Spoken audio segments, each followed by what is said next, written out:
আমরা এমন একটা বাংলাদেশ গঠন করতে চাই যেখানে কেউ বৈষম্যের শিকার হবে না। আপনারা নিজেদের সংখ্যালঘু বলবেন না, আপনারা বাংলাদেশের মালিকানার অংশ আপনাদের। এখন আওয়ামী লীগের একজন স্থানীয় সন্ত্রাসী সে যদি ধরেন খ্রিস্টান হয়, সে যদি হিন্দু হয় বা সে যদি মুসলমান হয়, তাকে তো মানুষ প্রতিশোধ দিবে। প্রতিশোধ নেওয়া কিন্তু ভালো না, কিন্তু প্রতিশোধ যদি নেয়, প্রতিশোধটা কি তার ধর্মীয় পরিচয়ের কারণে নিচ্ছে, নাকি সে যে এত বছর অত্যাচার করেছে, সম্পত্তি দখল করেছে, মানুষ খুন করেছে, সেটার কারণে নিচ্ছে? এই ডিফারেন্সিয়েশনটা যদি আপনারা করেন, তাহলে সত্যিকার যে সংখ্যালঘু হিসাবে যে নির্যাতন, সেটার প্রতি মানুষের দৃষ্টি আরও বেশি আকর্ষিত হবে, মানুষ আরও বেশি সিম্প্যাথেটিক হবে। এটা আমার একটা অনুরোধ। এটা সব ক্ষেত্রে করা যায় না, যেসব ক্ষেত্রে করা যায় সেসব ক্ষেত্রে আপনারা প্লিজ করার চেষ্টা করবেন।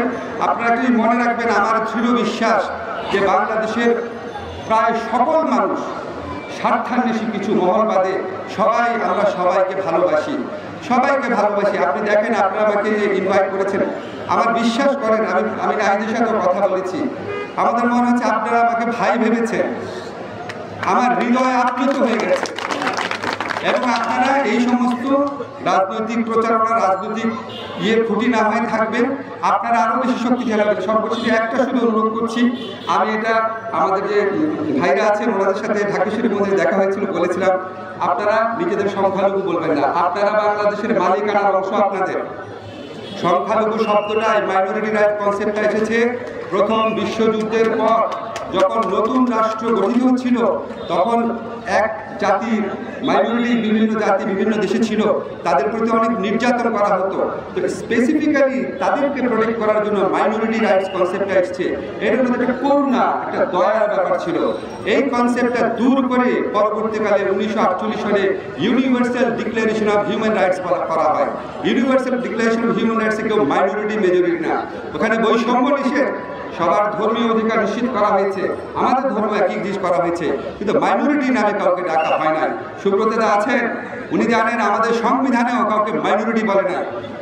আপনি মাইনরিটি না, কেউ মেজরিটি না, সবাই বাংলাদেশের নাগরিক, সমান অধিকার, সমান অধিকার, এখানে কোনো রকম ছাড় নাই।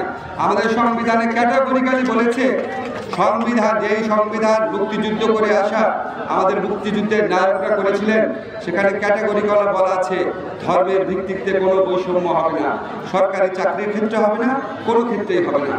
আমি যখন আমার ইউনিভার্সিটিতে পড়াই, তখন আমি ধর্মের ভিত্তিতে বৈষম্য হবে না দুইটা উদাহরণ দিই। একটা হচ্ছে হিন্দু জনগোষ্ঠীর বিরুদ্ধে কোনো বৈষম্য হবে না, আবার দাড়ি টুপি থাকার কারণে বা মাদ্রাসায় পড়ার কারণে কারো বিরুদ্ধে বৈষম্য করা যাবে না। আমরা অভিযোগ শুনি এক আমলে হিন্দু জনগোষ্ঠীর লোকেরা বৈষম্যের শিকার হয়, আর এক আমলে দাড়ি টুপি করা মাদ্রাসার শিক্ষার্থীরা বৈষম্যের শিকার হয়। অভিযোগ শুনি, খতিয়ে দেখেছি, সেটা দাবি করব না। আমরা এমন একটা বাংলাদেশ গঠন করতে চাই যেখানে কেউ বৈষম্যের শিকার হবে না, সবার সমান অধিকার থাকবে, এই রাষ্ট্রের মালিকানা সবার থাকবে, আমরা একটা পরিবারের মতো থাকবো, আমরা যে যার মতো ধর্ম পালন করব, অন্য ধর্মকে আমরা সমানভাবে শ্রদ্ধা করব, অন্য ধর্মের জন্য আমরা সমান স্পেস গড়ে তুলব।